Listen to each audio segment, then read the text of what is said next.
According to General Hospital spoilers, Willow Tate may make a bold move that will shock Michael Corinthos. A trip to the pool could result in a disturbing encounter, so let's discuss what's coming up from June 30th to July 4th. Willow is determined to get her children back, so she has decided to marry Drew Kane as part of a legal strategy. However, Michael aims to postpone the visitation hearing for as long as possible in order to ensure Willow receives nothing. Willow is likely to become frustrated if Michael delays their next court date. Willow requested that Nina Reeves meet her at the Metro Court pool the previous time Wiley Corinthos had a swim lesson. Willow definitely wanted to bump into Wiley, but Nina said she couldn't challenge the judge's ruling. Unfortunately, Willow rarely listens to Nina's advice. That is why, when Wiley's next swimming class comes along, Willow may follow suit. We know Michael will take Wiley to the pool in future episodes. Something unsettling is about to happen there. Therefore, all clues point to Willow ambushing Wiley in a desperate attempt to spend time with her son. Willow is, of course, somewhat stressed these days. Michael may be concerned about Willow's behavior for a variety of reasons, including the fact that she appears agitated and scares Wiley. Furthermore, the children are already puzzled about the custody status, and when they will be able to see their mother again. Willow's sudden appearance in Wiley's life will only raise more issues for Michael to answer. Michael will be upset if he has to remove Wiley away from Willow as she causes a disturbance. This could make Michael even more desperate to keep Willow out of the picture. So stay tuned for updates on the fallout from Willow's probable public meltdown. According to General Hospital teasers, Michael will receive some disturbing news and will be dealing with a lot more family drama. The day began with a deceptive silence in Port Charles, one of those humid late summer mornings that hung heavy in the air, implying storm clouds or some type of tension about to break. Charlie's pub had been crowded as usual, with residents sipping coffee and catching up on town gossip. It was the kind of tranquility that made people forget how swiftly things may change. However, at the end of the day, everything would be different. Christina Corinthos Davis had been working behind the bar at Charlie's, her sleeves rolled up while she poured drinks, sorted receipts, and kept the atmosphere light for the lunch crowd. She'd recently found her groove again, taking pride in her position as manager, stepping up more at the juvenile shelter, and maintaining firm boundaries with her family, even when their drama tried to creep in. For once, everything felt stable. Willow Corinthos was at the Metro Court rooftop pool with Wiley, attempting to re-establish some sense of regularity in their summer routine. Wiley splashed with another child near the shallow end, laughing freely, as Willow watched from a nearby beach chair. She'd been silent lately, still absorbing the recent drama of Nina's betrayal, Michael's difficult relationship with Sonny, and the weight of returning to teaching part-time while caring for her health and family. She hadn't planned to make any decisions that day, but something changed when she looked at her phone and saw a photo Nina had shared just moments ago of Wiley and Donna sitting on Sonny's lap at the Coeur d'Alene picnic last weekend. Willow's stomach constricted. Not because she didn't want Wiley to have a relationship with his grandfather, but because it was becoming increasingly difficult to explain to him why certain people were always around while others, such as Nina, were abruptly out of reach. She stood, almost unconsciously, and proceeded toward the pool's edge. Wiley was laughing and splashing, but when he saw her, his countenance brightened.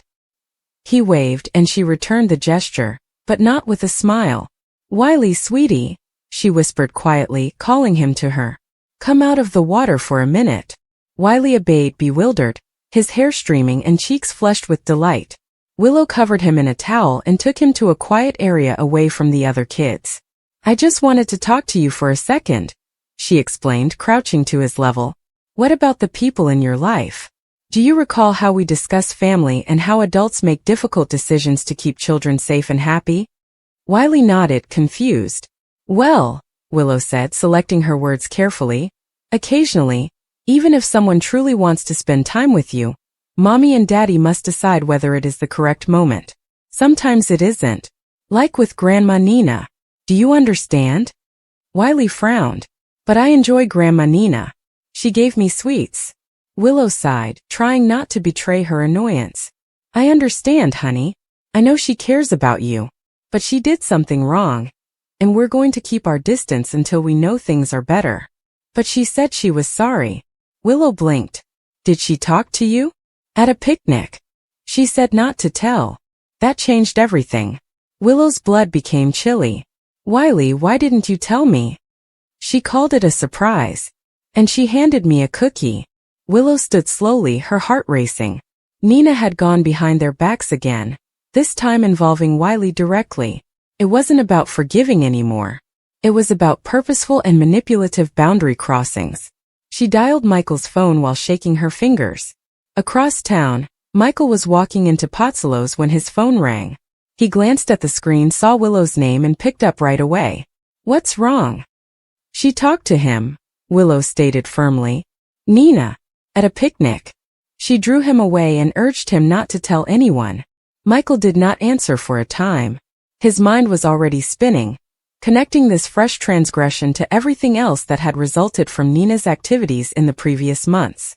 He said, "I'll be right there," and turned around without saying anything else. But before he could take 2 feet, the sky outside shattered with an alarming boom. Not thunder, but a deep hollow sound that rang down the block.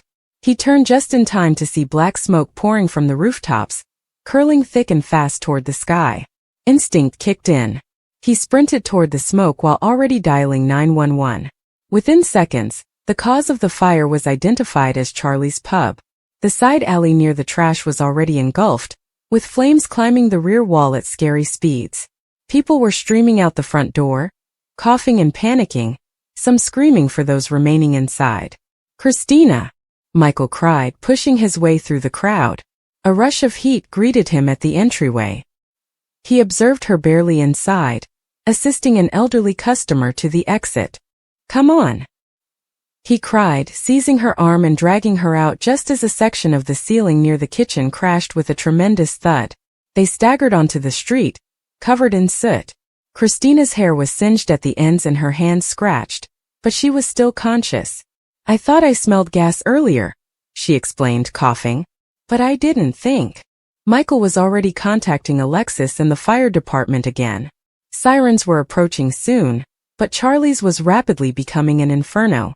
Christina grabbed Michael's arm. "Who would do this?" He shook his head, gaze fixed on the flames. He didn't have an answer yet, but something told him it wasn't a coincidence. Later, as firefighters battled the wildfire, Michael stood by Christina, watching the place she had worked so hard to establish go up in smoke.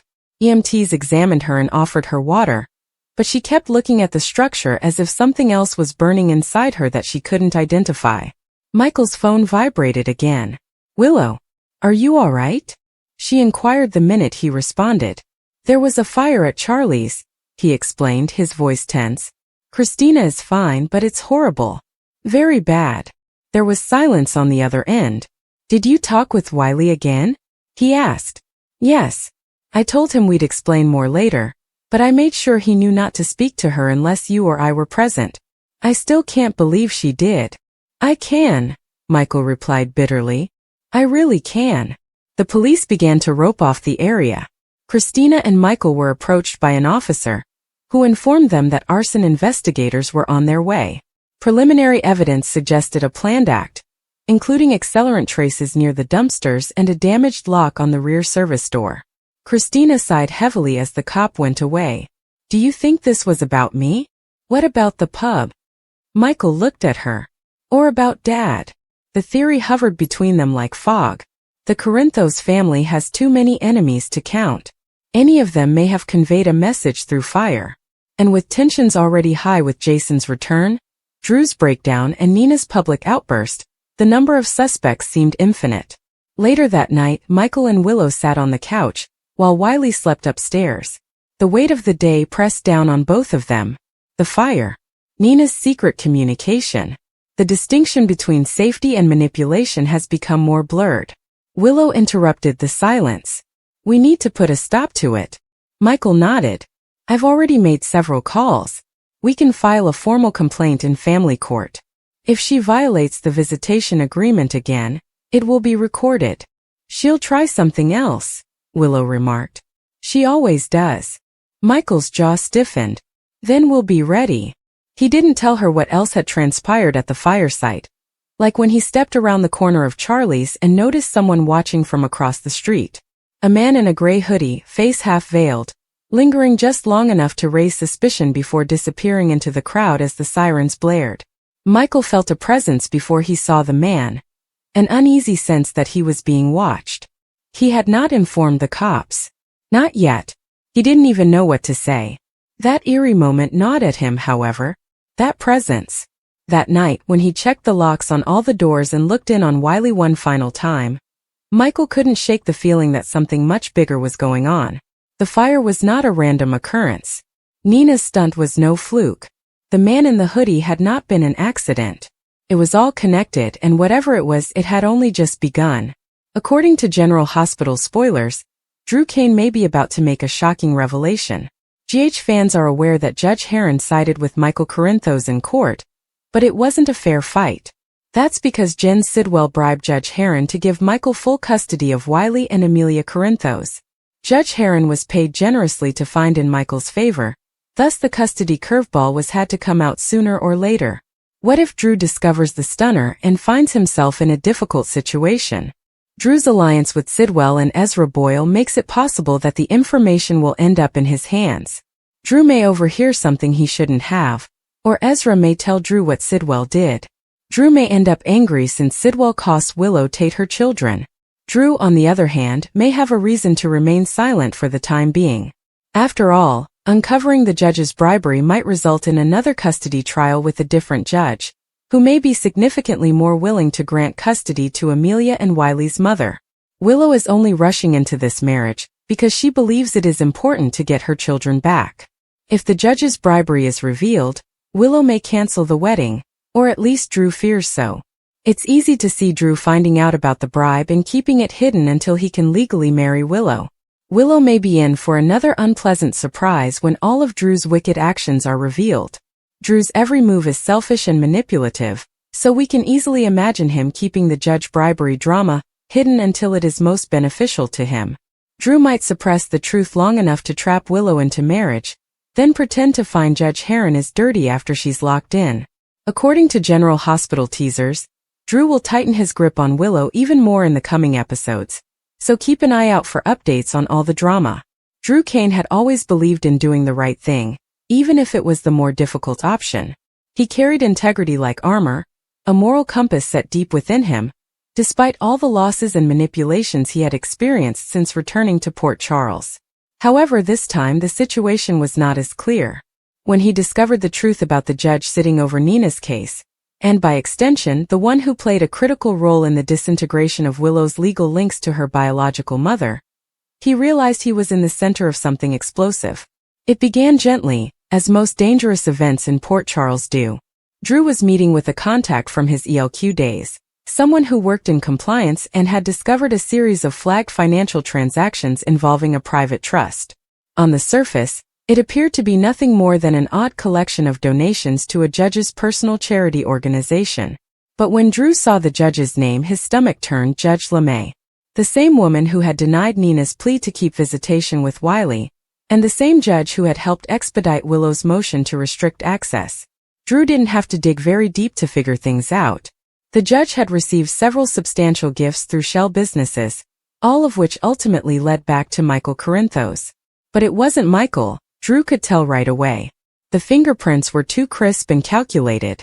If anything, it appeared that someone went out of their way to ensure that it could not be linked back to the family.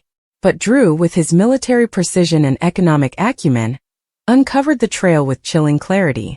Whoever set this up intended the judge to find in Willow's favor, to destroy Nina's rights neatly and with little resistance. And that is exactly what had occurred.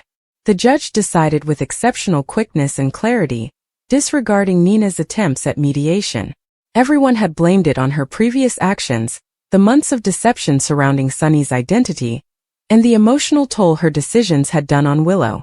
But now that the proof was in front of him, Drew realized that the truth had been planned long before anyone entered the courtroom. The essential question wasn't how it happened. He understood that. The question was why, and whether Michael was aware. The timeline seemed too precise. When Willow consented to marry Michael, things began to move quickly. The courtroom's tone transformed. What was expected to be a lengthy court struggle became a quick, cold conclusion. And now, standing on the other side of that decision, Drew realized Willow had no idea. She believed the judge did what she thought was best. She believed she had deserved the ruling because of her health, her re-established closeness with Michael, and the anguish she had felt during Nina's deception. She had no idea she'd been a pawn. Drew sat on the information for days. He didn't inform Carly, Michael, or Willow. He simply observed.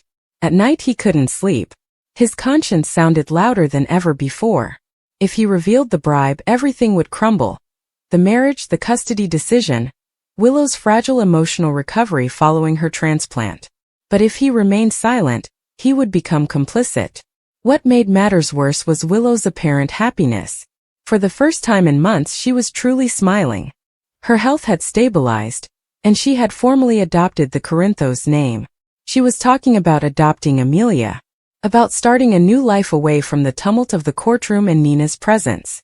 Her laughing flooded the Quartermain estate like sunlight. And Drew couldn't bring himself to destroy it. He rationalized at first. Perhaps the bribe had not altered anything. Perhaps the judge would have decided in the same manner anyway. Perhaps this was one of those situations where, while strictly unethical, the outcome was positive. But Drew was well aware that each of those thoughts were lies. The truth didn't sit gently. It gnawed at the back of his mind, digging deeper the longer he kept it hidden. He tried to approach Michael in a subtle way, asking non-specific questions about the trial and who had helped coordinate the legal strategy. Michael handed him little, stating Diane had handled the most of it, and that he and Willow had remained hands-off to prevent the court from accusing them of influence. That made Drew even more suspicious. If Michael wasn't involved, someone else was pulling the strings. Carly, perhaps? Or was it someone from the family's company who saw Nina as a threat? The worst-case scenario, however, was one Drew couldn't shake. Someone in the Quartermain or Corinthos spheres had gone behind Michael and Willow's backs, believing it was best. Meanwhile, Nina was in a downward spiral. She had tried to put on a strong face after the decision, but she was crumbling. She no longer had access to Wiley.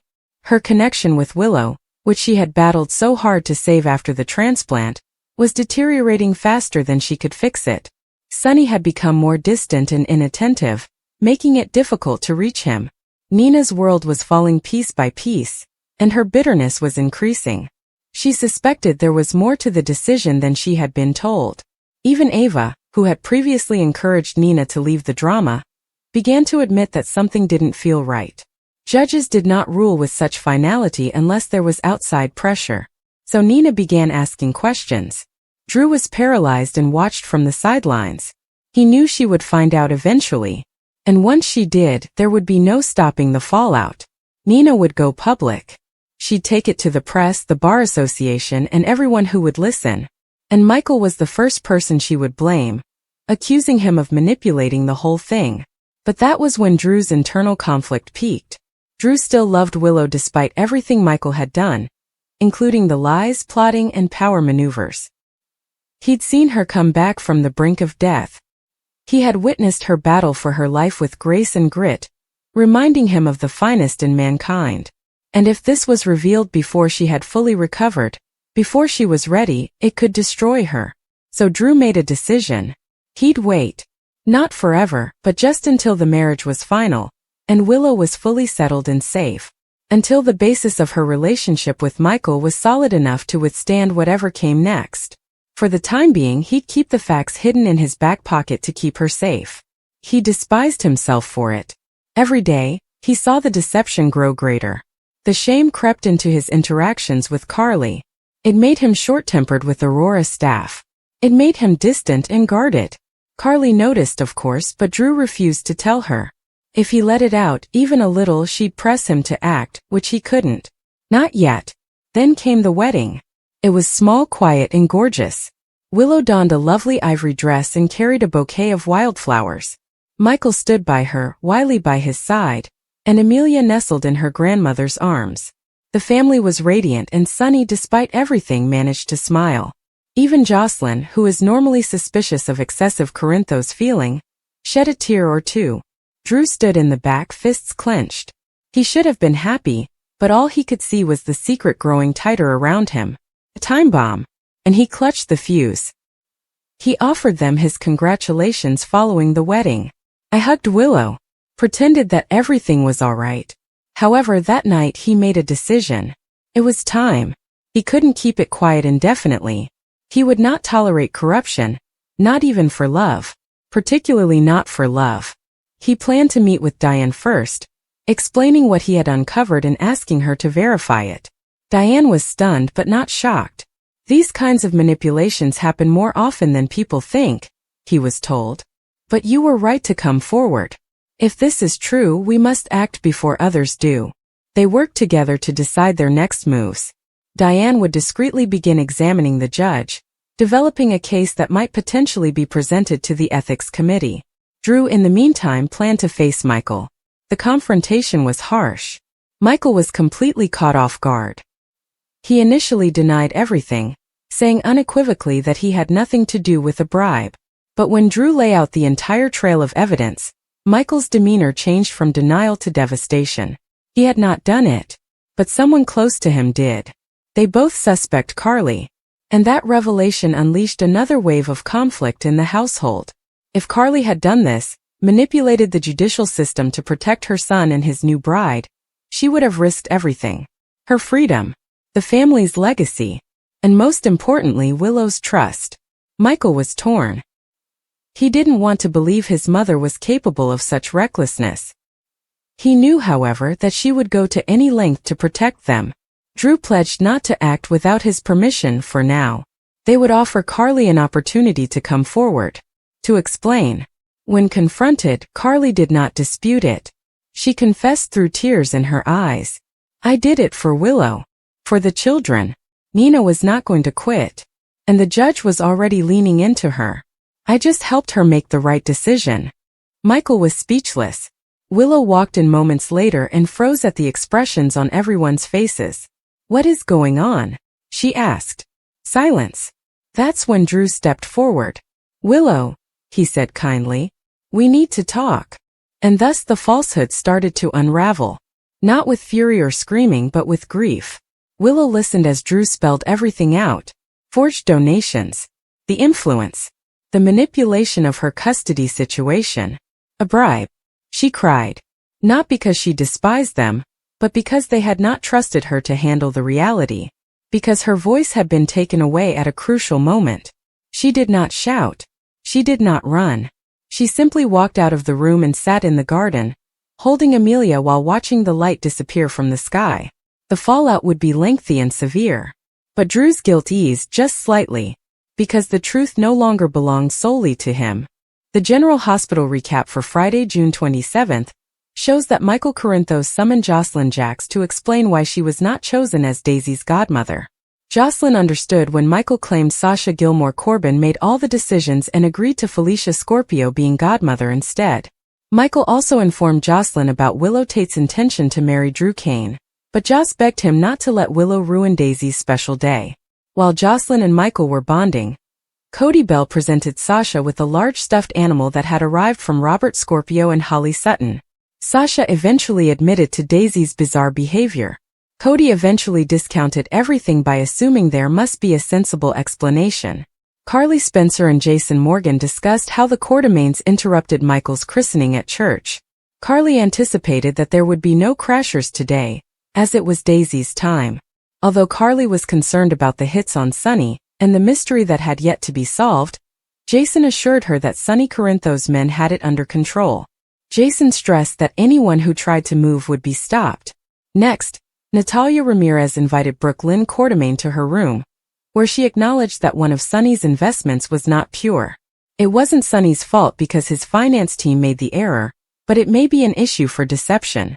However, Natalia advised that if Sonny divested, this might never come to light. Brooke Lynn wondered why Natalia was admitting all of this now, so Natalia thought on all of her faults, particularly those she had committed with her children. Natalia had no prospect for fixing the damage with her children, so she hinted at looking for a new start. ADA Justine Turner arrived at Sonny's residence with an anonymously delivered box. ADA Turner imagined it was from Sonny after their softball talk, because a beautiful softball mitt was included. ADA Turner cautioned that there would be trouble if this was perceived as a bribe, but Sonny denied being the one behind it. When Christina Corinthos Davis arrived and joined the conversation, She appeared concerned by Ada Turner's presence.